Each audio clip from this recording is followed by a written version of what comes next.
Good morning. இந்த நாள் ஆரம்பிச்சிருச்சு. இன்றைக்கோட 6வது நாள். 5 நாள் முதலாளி ஒன்றும் சம்பளம் கொடுக்கல. ஸோ இன்றைக்கி முதலாளிகிட்ட நான் வேலையை விட்டு போகிறேன், வேறு பக்கம் போய் வேலையை பார்க்குறேன், உங்களுக்கு நான் கட்டுப்படியாக மாட்டேன் அப்படின்னு சொல்லணுங்க. விட மாட்டேங்கிறாரு. ஏற்கனவே பல டைம் சொல்லிட்டேன், விட மாட்டேங்கிறாரு. இன்றைக்கி நல்லா தீர்க்கமாக சொல்லணும். நான் 2 நாளில் போயிடுவேன் அப்படின்னு சொல்லி சம்பளத்தை செட்டில் பண்ணுங்க அப்படின்னு சொல்லிட்டு கிளம்பிடுவோம். முதலாளிக்கு நமக்கு கட்டுப்படி ஆக மாட்டோம்.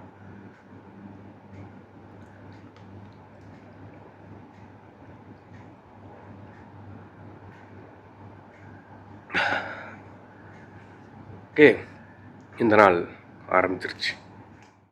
நண்பர்களே, மணி இப்போ 3. 11 மணிக்கு ரெஸ்ட் எடுக்கவே இல்லை. செல்லு பார்த்துட்டு இருந்தேன். இப்போ தான் ஒரு ஸ்டேட்டஸ் போட்டேன். வாட்ஸ்அப், இன்ஸ்டாகிராம், ஃபேஸ்புக் எல்லாத்துலேயும் ஸ்டேட்டஸ் போட்டுட்டு இப்போ வேலைக்கு ரெடி ஆகிட்டேன். ஓகே, இப்போ இந்த தருணம் கொஞ்சம் கிரிட்டிக்கலான தருணம். காலையில் முதலாளி இல்லைன்னா காலையிலே பேசியிருப்பேன். எனக்கு நேற்று நைட்டு வீடியோவில் சொல்லியிருந்தேன்ல, நேற்றுக்கு அப்லோட் ஆன வீடியோவில் லாஸ்ட்டில் பார்த்துருந்தீங்கன்னா உங்களுக்கு தெரிஞ்சிருக்கும். அதில் நான் சொல்லியிருக்கிறேன், இது போல் ஓனர் எப்போவுமே காசு கொடுத்துருவேன், பயப்படாதப்பா அப்படி இப்படி சொல்கிறவர் நேற்று வியாபாரமே இல்லை, எப்படி கொடுக்குறது அப்படின்ற மாதிரி இப்படி பேசிட்டு போகிறாரு. 6 நாள் ஆச்சு இன்றைக்கி. நேற்றுக்கு 5 நாள், இன்றைக்கி 6 நாள் ஆச்சு. நம்மளுக்கு சங்கடமாக இருக்குது. வியாபாரம் இல்லாத கடையில் அப்போ அவங்களுக்கு சம்பளம் கொடுக்க கஷ்டமாக இருக்குன்னா அப்போ வேறு பக்கம் தான் நம்ம போகணும். ஓகே, நான் இப்போ இங்கே வேலை செய்ய வந்தது ரொட்டி மாஸ்டராக வேலைக்கு வந்தேன். எல்லா வேலையும் கலந்து செய்ய சொல்லிட்டு இருக்காங்க. சரி, ஓனருக்கு முதலாளிக்கு உதவி பண்ணுவோம், தொழில் தெரியல அப்படின்னு நினச்சேன். ஓகே, அவங்க இப்போ மனசு விடுற மாதிரி இருக்குது. ரம்ஜான் முடிஞ்சால் கொஞ்சம் பிக்கப் இன்னும் அதிகமாகிறதுக்கு வாய்ப்பு இருக்குது. அதுக்குள்ளே சம்பளம் கொடுக்காம பெண்டிங் பண்ணி நம்மளை ட்ரிகர் பண்ணிட்டாங்க. நம்மளுக்கு மனசு விட்டுருச்சு. சம்பளம் கொடுத்துருவாங்க தான், நல்லவங்க தான். கொடுக்கலண்ணா வேண்டாம், வியாபாரம் இல்லை. எனக்கும் சங்கடமாக இருக்குது. நம்மளும் மனுஷங்க தானே. நம்ம வேலைக்கு வந்திருக்கோங்கிறதுக்காக நம்மளும் பிடிவாதம் பண்ணக்கூடாது. இல்லை, கடன் நிலவரம் நம்மளுக்கும் புரியுது. வரவுக்கும் செலவுக்கும் கரெக்டாக போய்கிட்டு இருக்குது. ஓனருக்கு 2 பேர் பார்ட்னரு. அப்போ அவங்க சங்கடமாக இருக்குது அவங்களுக்கு. அது நம்மளுக்கு சங்கடமாக இருக்குது. வியாபாரமே இல்லாத கடையில் 100 வெள்ளி சம்பளம் வாங்குறோமே அப்படின்னு சொல்லி. ஆனால் அதுக்கேற்ற மாதிரி எல்லா வேலையும் கலந்து செய்கிறதுல ஃபுல்லாக தான் இருக்குது வேலை. நைட்டில் தான் இப்போ போயிட்டு 6 மணிக்கு அவர் கூட வேலை செய்யக்கூடியவர் போயிடுவார். நைட்டு 11 மணி வரைக்கும் நான் ஒரு ஆள் தான் இருப்பேன் கடையில். 10 மணி வரைக்கும் தான் டியூட்டி டைம். 1 மணி நேரம் எக்ஸ்ட்ரா தான் வேலை பார்த்துட்டு வரேன். நிற்காமல் வேலை பார்க்கணும். கடை எம்டியாக இருக்கும்போது உங்களுக்கு வீடியோவில் காமிச்சிருக்கிறேன். ஆமாம் சொன்னேன், நீங்கள் கூட சொல்லியிருந்தீங்கல்ல, கடை வியாபார டைமில் வீடியோ எடுப்பா அப்படின்னு. வியாபார டைமில் செல்லே எடுக்க முடியாது. அந்த பிஸியாக இல்லை அப்படின்னாலும் நம்ம அடுத்து பிஸியாக இருக்கக்கூடிய நேரத்துக்கு கஸ்டமர் ஈக்குவல் பண்ணுறதுக்கு நம்ம வேலை பார்த்துட்டே இருக்கணும். இப்போ இந்த தருணம் ரொம்ப சுச்சுவேஷன் இப்போ இதுக்கப்புறம் சீரியஸ் ஆக போகுது. ஏன்னா நான் எங்கள் முதலாளிகிட்ட பேசணும். காலையிலே பேசலாம்னு நினச்சா அவர் வெளியே போயிட்டார். நான் முதலாளிகிட்ட பேசணும். இது போல் நான் வெளியே போகிறேன், வேணா ஒரு 2 நாள் 1 நாள் நான் கடையில் இருந்து உதவி பண்ணுறேன், வேறு ஆள் கண்டுபிடிங்க, வேறு ஆள் பிடிங்க, அது வரைக்கும் நான் வேணால் வேலை பார்க்குறேன் அப்படின்னு சொல்லி பேசணும். சம்பளத்தை கொடுத்து கணக்கை முடித்து அனுப்பி விடுங்க அப்படின்னு சொல்லி பேசணும். எனக்கு என் மனசு எப்படின்னா, எனக்கு எங்கேயுமே வெயிட் பண்ணுறது பிடிக்காது. இது போல் 1 நாள் 2 நாள் தான் வேலை பார்க்க போகிறோம்னு சொல்லிட்டு இருந்து பார்க்குறதுலாம் நம்மளுக்கு பிடிக்காது. டக்குன்னு தோணுச்சுன்னா வெளியாகணும், அவ்வளோதான். பார்ப்போம். இதுக்கப்புறம் விஷயம் சீரியஸ் ஆக போகுது இந்த நாள்.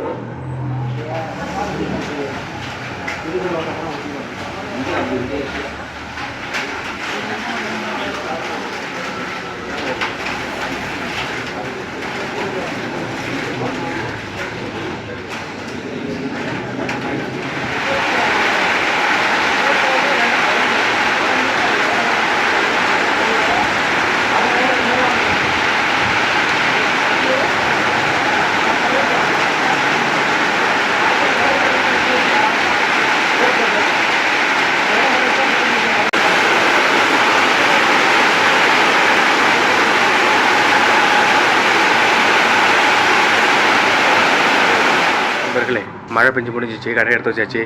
முதலாளிகிட்ட அதி தீவிரமான மீட்டிங் இந்த சேரில் உட்காந்து தான் போட்டேன். ஓகே, நீங்கள் பண்ணுறது பெரிய மிஸ்டேக் பண்ணுறீங்க, உங்களுக்கு தொழில் தெரியல அப்படிங்கிறதுக்காக நான் ஒரு நம்பிக்கையான ஆள், எனக்கு தொழில் தெரியுது, சின்ன பையன், நல்லா ஆரோக்கியம் ஆக்டிவாக உங்கள் கூடயே சர்வே ஆவேன், உங்களை முன்னேற்றுவேன் நீங்கள் நினைக்கிறீங்க. ஆனால் அது 100 வெள்ளி. நான் 100 வெள்ளிக்கும் தகுதியானவன். ஆனால் இந்த கடையில் நான் வேலை செஞ்சேன்னா உங்களுக்கு அது லாஸ் 100 வெள்ளிக்கு அப்படி சொல்லி அவருக்கு அட்வைஸை போட்டேன். சொல்லுங்கண்ணே. அவர் இப்போ வண்டியில் போயிட்டு இருப்பார். இன்னும் ஒரு கொஞ்சம் நேரம், ஒரு 5 நிமிஷம் கழிச்சு அடிங்க. இப்போ இன்னொருத்தரும் 100 வெள்ளி, எனக்கும் 100 வெள்ளி. ஓகே, உங்களுக்கு கட்டுப்படி ஆகாது, உங்களுக்கு தொழில் தெரியல அப்படிங்கிறதுக்காக தொழில் தெரிஞ்சவங்களுக்கு 100 வெள்ளி வெளியே வேலை செஞ்சால் கொடுக்கக்கூடிய காசை இந்த கடையில் வந்துட்டு தொழில் தெரியலங்கிறதுக்காக தக்க வச்சுக்கிறதுக்காக 100 வெள்ளி அவங்க கெப்பாசிட்டிக்கு வச்சுருக்கிறீங்க. ஆனால் இங்கே வேலை அந்தளவுக்கு இல்லையே. அப்போது இந்த கடைக்கு தகுதியான ஆட்கள், இந்த கடைக்கு உண்டான வேலை திறமை படைச்சவங்க வந்துட்டு இருந்தால் தான் கடைக்கு கட்டுப்படி ஆகும். அப்படின்லாம் சொல்லி அட்வைஸ் போட்டேன்.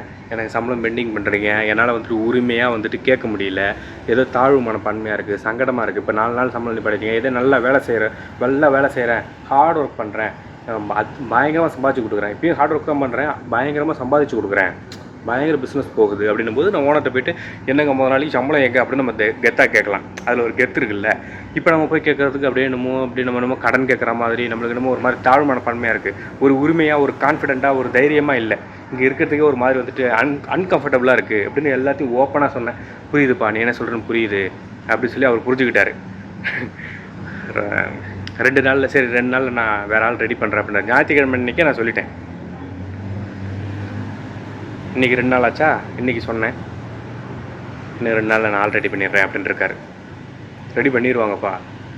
நான் நினச்சேன்னா எங்கள் முதலாளியை ஏமாற்றிக்கிட்டு அவருக்கு தொழில் தெரியலங்கிறதுனால அதையும் போட்டு கொடுத்துக்கிட்டு அப்படியே ஓட்டிக்கிட்டு இந்த கடையில் கண்டிப்பாக ஓட்டிக்கிட்டு எல்லாம் பண்ண முடியும். நீங்களே பாருங்களேன், ஒன்றும் அவ்வளோ கெப்பாசிட்டி இல்லை பார்க்கல. மழை பெஞ்சா ஒழுகும், இன்றைக்கெலாம் ஒழுகுச்சு. ஓகே, அவ்வளோலாம் ஒன்றும் ஒர்த்து இல்லை. இதெல்லாம் வந்துட்டு முதலாளிக்கு தொழில் தெரியலங்கிறத மிஸ்யூஸ் பண்ணி என்னால் இங்கே குழப்பம் நடத்த முடியும். 100 வெள்ளிக்கு நல்லா சம்பாதிச்சுட்டு நல்லா ரிலாக்ஸாக இருந்துட்டு ஜாலியாக இருந்துடலாம். ஆனால் அது வந்துட்டு ஒருத்தவங்களை ஏமாற்றி பிழைக்கிறக்கூடிய காசு, அவங்களுக்கு தொழில் தெரியலங்கிறதுக்காக நம்ம மேலே நம்பிக்கை வச்சுருக்காங்க. அதனால் அவங்களுக்கு நிலவரத்தை சுச்சுவேஷனை சொல்லித்தரேன். நீங்கள் வந்துட்டு இது மிஸ்டேக்கு, நீங்கள் உங்களுக்கு தொழில் தெரியலங்கிறதுக்காக பயப்படாதீங்க, வேறு தொழில் தெரிஞ்ச ஆளை வைங்க, கம்மியான சம்பளத்தை கிடைப்பாங்க. இப்போ நான் தொழில் தெரிஞ்ச ஆள் தான், ஆனால் நான் சம்பளம் உயர்ந்தவன். அதுக்காக இப்போ இந்த கடையை பிக்கப் பண்ணணும், முதலாளிக்கு தொழில் தெரியல, நம்ம கடை பிஸ்னஸ் கம்மின்னு சொல்லிட்டு நான் சம்பளம் கம்மியாக வேலை செய்ய முடியாது. ஏன்னா நானும் சம்பாதிக்க தான் வந்திருக்கேன், நானும் கஷ்டத்துக்காக தான் வந்திருக்கேன் பணம் சம்பாதிக்க. ஓகே, நம்ம வந்துட்டு தியாகி ஆக முடியாது, அப்படி யாருமே ஆக மாட்டாங்க. நம்மளோட இதை யோசிக்கணும் இல்லையா. நம்ம சம்பளம் கம்மியாக அதுக்காக வேலை செய்ய முடியாது. இதுக்கு மலேசியா முழுக்க வேலை வாய்ப்புகள் இருக்குது. 100 வெள்ளிக்கு இன்னும் அதிகமாகவும் வேலை வாய்ப்புகள் இருக்குது. 110 வெள்ளி, 120 வெள்ளி அப்படின்லாம் வேலை வாய்ப்புகள் இருக்குது. அதுக்கு தகுதியானவன் நான். அந்தளவுக்கு நான் வந்துட்டு ஹார்ட் ஒர்க் பண்ணி அந்த நிலைமைக்கு நான் வந்துட்டு உயர்ந்திருக்கேன் என் தொழிலில். அங்கே போகணும். ஓகே, அங்கே போய் நான் சம்பாதிச்சுக்குவேனே தவிர இவரை ஏமாத்துக்கிட்டு இவர் மண்டே வந்துட்டு மொட்டை அடிச்சுட்டு உட்காந்துட்டு இருக்கக்கூடாது. அது வந்துட்டு மேலே இருக்கிறவன் பார்த்துக்கிட்டு இருக்கான். ஓகே, அப்படி இருந்தால் வாழலாமே தவிர வளர முடியாது ஒருத்தவங்களை ஏமாற்றி. இந்த சாமி படங்களுக்கு டெய்லி காலையில் வந்துட்டு நான் தான் விளக்கு ஏற்றணும் அப்படின்னு சொல்லிட்டு ஓனர் ரூல்ஸ் போட்டிருக்காரு. பூ வச்சு பூ வாங்குறதில்ல. எப்பவும் வந்துட்டு சாமிக்கு காலையில் வந்துட்டு உன் கையால் நீ தான்ப்பா விளக்கு ஏற்றிட்டு தான்ப்பா அடுத்த வேலையை ஸ்டார்ட் பண்ணணும் அப்படின்னு இருக்காரு. டெய்லி வந்துட்டு சாமி விளக்கு ஏற்றுறேன். ஒரு வீடியோவில் கூட காமிச்சிருந்தேன். அந்த அளவுக்கு நம்மளை வந்துட்டு ஒரு மரியாதையாக வச்சுருக்காங்கன்னும் போது நம்ம அவங்கள வந்துட்டு ஏமாற்றி பிழைக்கக்கூடாது நண்பர்களே. நம்மளை நம்பினவங்களுக்கு நம்மளால் முடிஞ்ச வரைக்கும் நம்ம வந்துட்டு நல்லது தான் செய்யணும், காப்பாற்றணும். ஓகே, நான் இப்போ விலகிறது தான் அவருக்கு நான் காப்பாற்றுறதே. பெரிய தியாகி மாதிரி இருக்குல்ல, ஆனால் கொஞ்சம் கஷ்டமாக இருக்குங்க. இங்கே இந்த இடங்கள்ல இருந்துட்டு திரும்ப லைஃப்பில் இந்த இடத்துக்கு நான் வரப்போகிறதில்ல அப்படின்னும் போது ஒரு மாதிரி கஷ்டமாக தான் இருக்குது. ஆனால் இங்கே வந்து நிறைய விஷயங்கள் கற்றுக்கிட்டேன்.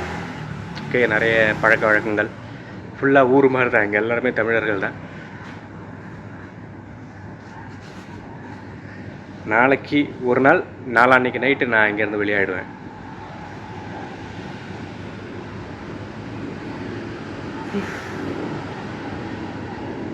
இந்த கடையை உருவாக்குறதுக்கு கடையெல்லாம் க்ளீன் பண்ணி கடைக்கு பெயிண்ட் அடித்து ஞாயிற்றுக்கிழமை ஆச்சுன்னா அரை ஷிஃப்ட் லீவு இப்படியே நடந்து போனால் லிட்டில் இந்தியா முன்னாடி என்ட்ரன்ஸு அதை காமிச்சிருக்கேனே, அது மாதிரி ஃபீலிங்காக இருக்குது. சரி, ஓகே, கடந்து போவோம். இன்னும் மலேசியாவில் நான் எங்கெங்கெல்லாம் போக போகிறேன், எப்படிலாம் இருக்க போகிறேன்னு எனக்கு தெரியல. என் கூடவே இருந்து பாருங்கள், என்னை சப்போர்ட் பண்ணுங்கள். ஓகே, நான் இந்த இடத்துல நான் வாழ்ந்த நாட்களில் ரொம்ப மன ரீதியாக கஷ்டப்பட்டேன். ஃபேமிலி கூட சண்டை போட்டிருக்கேன், இன்னுமே வீட்டில் பேசிக்கல. ஓகே,